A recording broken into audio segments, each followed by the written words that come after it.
All right. 3 days, 3 podcasts. What's the occasion? I don't know what the occasion is. Yes, I do. I'm trying to be a star. That's not the reason why I should be podcasting. You should not podcast, Josh, for the sake of anything other than podcasting. You should not podcast with an ulterior motive. You should podcast purely for the sake of podcasting. That is the way, the Tao of podcasting, the Zen of podcasting. Podcasting has become a verb. How is that possible? 20 years ago, there was no such thing as podcasting. There was talking. But now it is now people call themselves, I'm a podcaster. Which almost sounds like a mythical wizard. Step forward, podcaster. They say you are the greatest podcaster in all of Middle-earth. Let us see if this is so.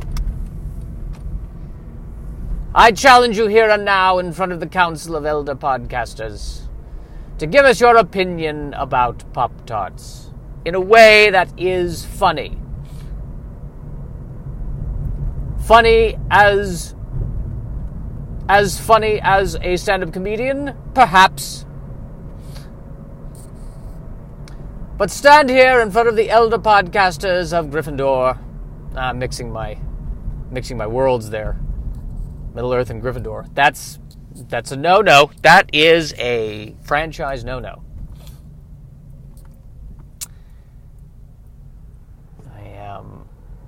So I moved into this new place, and thus far, it's been nice.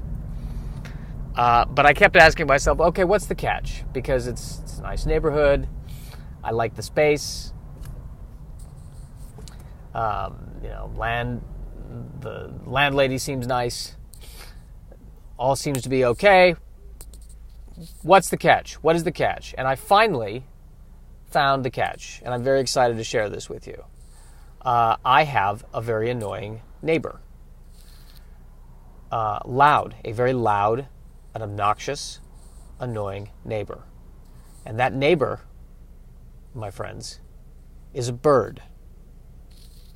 I seem to be living next to a bird that has learned how to sing by listening to a car alarm. So the bird sounds like one of those car alarms that alternates but a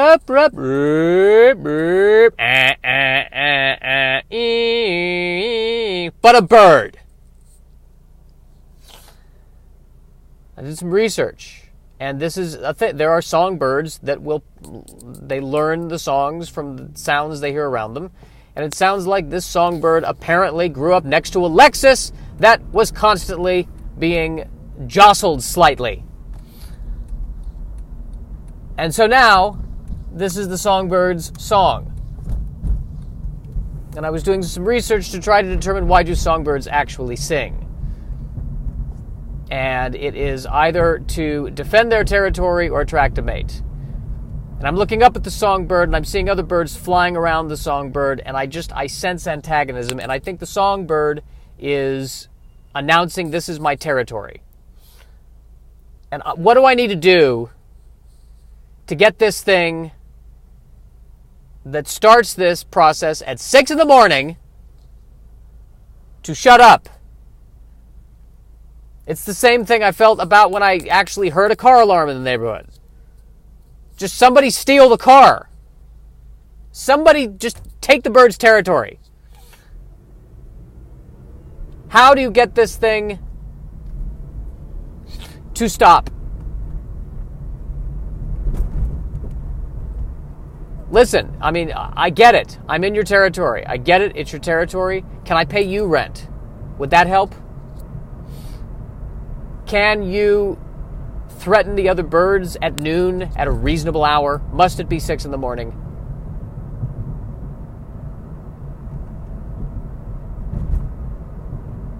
And I don't, It's very strange that it's also very strange to me that a songbird is singing in order to threaten, because it's these contrasting sounds, and we think, oh, the birds are singing. It's morning. The birds are singing. Ah, nature. The birds are singing. The birds are shouting at each other. Stay off my property. Stay off my property. No, you stay off my property. Stay off my property. Get off my property. Get off my property. Get off my property. Birds are old men. It's just a bunch of old men shouting at each other to get off each other's lawn. That's what birds are. And this particular bird learned the song from a car alarm.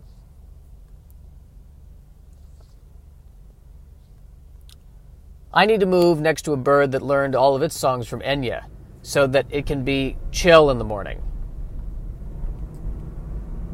Tweet, tweet, tweet, tweet, tweet, tweet, tweet, tweet, tweet, tweet, tweet, tweet, tweet, tweet, tweet.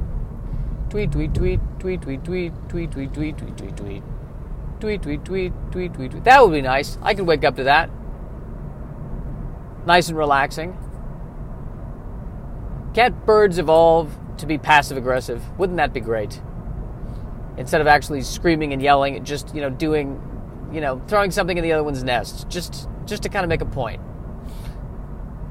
Make it seem like, oh, I'm sorry, that was an accident. I didn't mean to top of your nest there. Sorry about that. Sorry. Totally sorry. We probably wouldn't be stepping on each other's nests if we respected each other's territory. Not that I'm accusing you of anything, just a thought. I can't handle this bird. How can there not be... I need to find a cat who wants a challenge. That's what I need. I need a cat who needs the hunt to get up to the top of that telephone pole and give the bird something to scream about. That's what I need. And I know I shouldn't be saying this. I should respect nature. You know what? And in all fairness, maybe I'm doing something that annoys the bird. I mean, I don't know how birds' senses are compared to human senses. My guess is they're probably keener. Maybe when I'm in the shower in the morning muttering, the bird's going, oh, God, I can hear your neuroses all the way from up here. Dial it down. I can hear you podcasting from all the way up here. It is unbearable. Or as I like to say, unbirdable. Unbirdable. I just said that in a podcast. Come forward, child. How long have you been podcasting? 13 years, Reverend Mother. 13 years. Ah, yes, you think you understand what podcasting is. You know nothing of podcasting. I have been podcasting for 1,000 years. When I began podcasting, the earth was still a young tear in the eye of the universe, but now it is an old tear that has been shed and has fallen through the ethos of the cosmos and has become forgotten. And as we spread out across the stars, podcasting our way from one galaxy to another, we finally understood what podcasting is. It is a cry for help. That went on too long, probably. But it's enjoyable. It's enjoyable to talk about that. Will I use that with anything? I don't know. We will see. But, podcasting, a relatively new thing. Once it's around for hundreds of years. They didn't see that in the Harry Potter world. If J.K. Rowling had written Harry Potter now, would there be podcasting wizards in Harry Potter? I feel like definitely someone in Hufflepuff would be podcasting.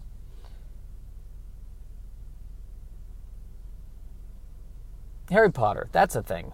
That's a thing I read. I read the first book. So I'm going to go ahead and say I read all of them. Is that the truth? No. But I read the first one. I saw the movies. Got to be honest, by the time we got to the last movie, I had trouble following it a little bit. There's so many terms I couldn't, there was the golden ball thing that you're supposed to catch. I think it's called the Swiffer. the catcher, the Smeagol, one of those things. And he had to catch the ball and open it, and inside there was a fortune cookie, but it wasn't called a fortune cookie. It was like a British magic term. It was like a Beezagod. Ah, yes, the Beezagod. And at one point, I swear there was a sentence that was, if we don't get that Beezagod by Hiffenkoff, the Ratchet Man will snorgle the Snogman. I'm pretty sure that was a line from the last Harry Potter movie. And now, after going through that, I finally understand how people who are not into Star Trek feel when they're watching Star Trek The Next Generation, and Geordi LaForge is saying, we just need to realign the harmonics of the structural integrity field and we'll be fine. Why is everyone freaking out? Just realign the harmonics of the structural integrity field. We do that, I promise you, no one on the ship will hear the damn bird anymore. Geordi, how did the bird get on the ship? I don't know how it got on the ship, sir. I don't know. Probably we docked somewhere, somebody left the door open, and the damn thing flew in. And now, because it's the 24th century, and we're enlightened, and we can't kill a living thing, we have to sit here and listen to this bird that somehow sounds like a 20th century car alarm. I don't know how it happened, Captain. I don't know. I'm saying all we have to do is realign the harmonics of the structural integrity field. That should do the trick. What about picking up the bird poop? I'm an engineer, all right? I am an engineer. I don't deal with picking up bird poop. Ask Worf. I don't think you're going to want to piss off Worf by having him deal with bird poop. Well, I got a lot on my plate. You think it's easy to realign the harmonics of the structural integrity field? You think you just snap your fingers and boom, the structural integrity field is realigned? Realigning takes some time. You know, it's something you got to do at one of those consoles with a chair. You can't stand while realigning the harmonics. That's ridiculous. You tire yourself out. I mean, it's a good hour, 2 hours of sitting at a chair, a rolling chair, because I have to roll from one console to the other. It's not something you do at one console. It's at least a 2-console job, realigning the harmonics of the structural integrity field. At least a 2-console job.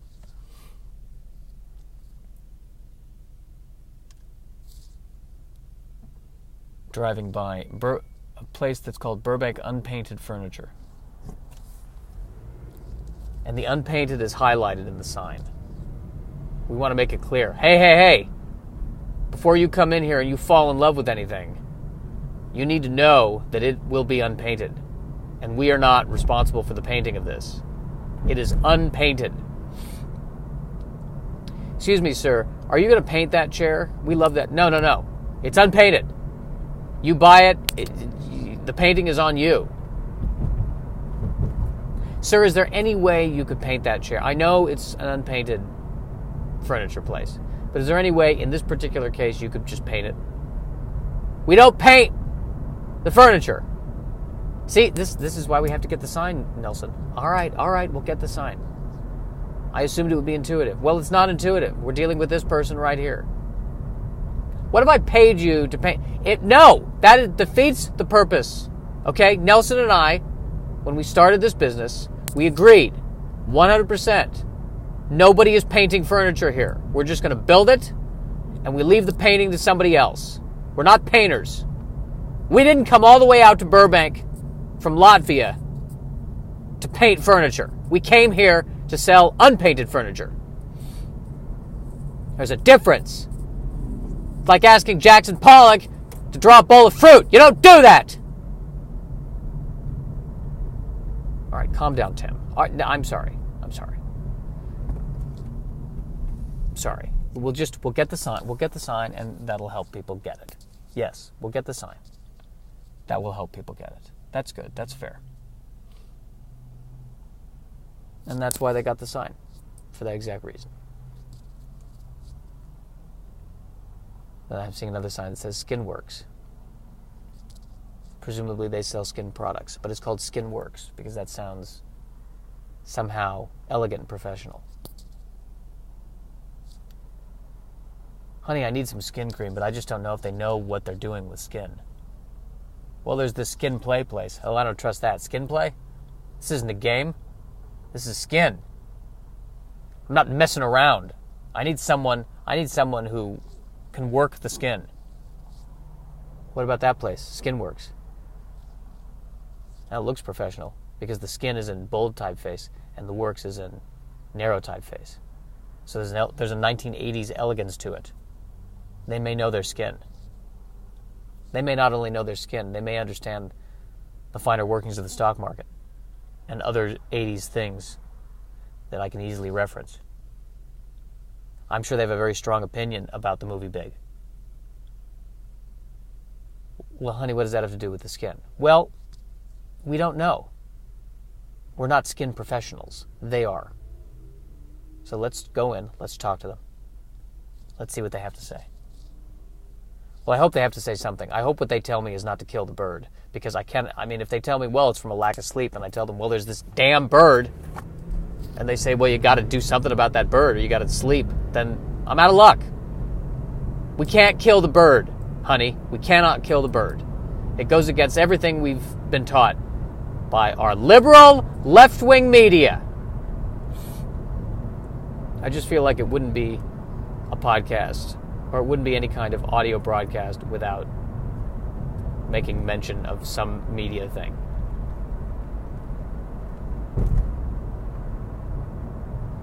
Maybe I should be lucky, because the bird, maybe I'm lucky all the bird had to hear was the car alarm. I mean, the bird could have heard other things that could be even more annoying, ultimately, than the car alarm. I mean, if the bird had listened to nothing but alt-rock music, that would be just depressing. Every morning the bird would be... And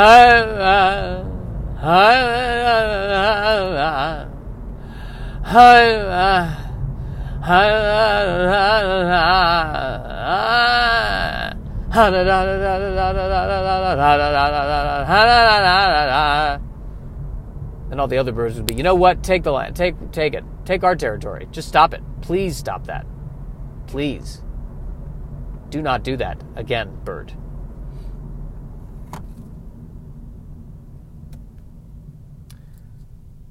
I think I'm beginning to wear out the welcome of this podcast. That's my thought. This is the point at which most professional podcasters would say, okay, either he needs to interview someone, either he needs to interview Tesla at this point, or he should not continue with this podcast. There's a natural rhythm. There's a natural beginning, middle, and end. He's reached the end. He's referenced the bird more than 3 times, so that's played out. It's time to end the podcast now. It's time to be elegant in one's podcasting and end the podcast now. And yet he's not ending the podcast. What's going on with this? What's his agenda with this? I'll tell you what my agenda is. I'm on the Magnolia Boulevard, and there's a guy in front of me in rush hour traffic who's making a left turn. And, why is that happening? Why is that happening in rush hour traffic? I hope that guy meets up with the bird somehow. I hope the bird flies into that guy's car and the guy cannot get rid of the bird. That's what I'm hoping. That's the thought I've had about that bird, by the way, is what if it is a mating call? And my question is, does that mating call work? Has that become the new mating call? The Lexus mating call. What happens if the bird hears an actual car alarm? Does the bird take that as a challenge? Who goes there? Who dares challenge me? Bird. The bird should have a name in that sketch. Who challenges me? Birdman. So naturally I give it the name Birdman. All right, not as many people in the garage today. I don't know what was happening yesterday, some kind of thing. But that thing is not happening today. We are parking the car, and we are ending this podcast.